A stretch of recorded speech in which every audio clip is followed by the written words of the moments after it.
नमस्कार दोस्तों।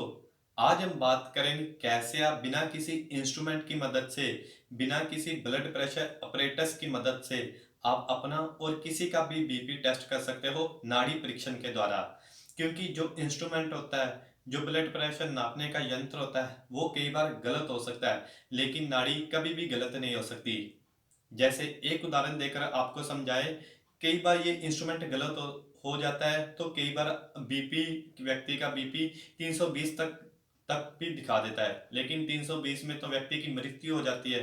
इसलिए कहने का ये मतलब है कि मशीनरी कभी भी गलत हो सकती है, लेकिन नाड़ी कभी भी गलत नहीं होती। तो ये आपको बीपी टेस्ट करने के लिए आपको सबसे पहले ये जानना होगा कि ब्लड प्रेशर कहते किसको हैं, लो बीपी किसे कहते हैं और हाई बीपी किसे कहते हैं। दोस्तों, हमारा जो हृदय है, हृदय शब्द संस्कृत के दो शब्दों से मिलकर बना है, री और दे। री मैंने लेना और दे मैंने देना।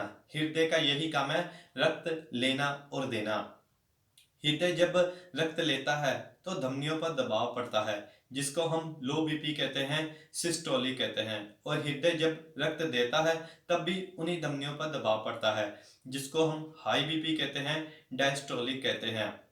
हृदय का यही काम है, रक्त लेना और देना। अगर आपका हृदय 1 मिनट में 72 से 74-75 के बीच में रक्त लेने देने की क्रिया कर रहा है तो आपका बीपी नॉर्मल है। और अगर 72 के नीचे है तो आपको लो बीपी की शिकायत है। और अगर 74 और 80 के बीच में है तो आप ये मान के चलिए कि आपको हाई बीपी की शिकायत होने ही वाली है। और अगर 80 के ऊपर है तो आपको हाई बीपी की शिकायत है। तो चलिए आपको सरल तरीके से समझाते हैं कि कैसे नाड़ी परीक्षण के द्वारा आप स्वयं ही किसी का भी बीपी टेस्ट कर सकते हो। तो नाड़ी परीक्षण के लिए, बीपी टेस्ट करने के लिए दोस्तों, हमेशा दाहिना हाथ ही इस्तेमाल करें, राइट हैंड ही इस्तेमाल करें। और राइट हैंड के ऊपर ऐसे 3 उंगलियां ऐसे इसके ऊपर लगाइए और नाड़ी ढूंढने का प्रयास कीजिए। पहले तो 2-3 बार आपको नाड़ी ढूंढने में दिक्कत आएगी, फिर आसानी से मिल जाएगी। फिर आप इसकी नाड़ी की गिनती कीजिए, पल्स रेट अपना काउंट कीजिए। अगर आपका पल्स रेट, नाड़ी की गिनती 1 मिनट में 72 से 74 के बीच में है तो आपका बीपी नॉर्मल है। और अगर 72 के नीचे है तो आपको लो बीपी की शिकायत है। और अगर 74 और 80 के बीच में है तो आपको हाई बीपी की शिकायत होने ही वाली है।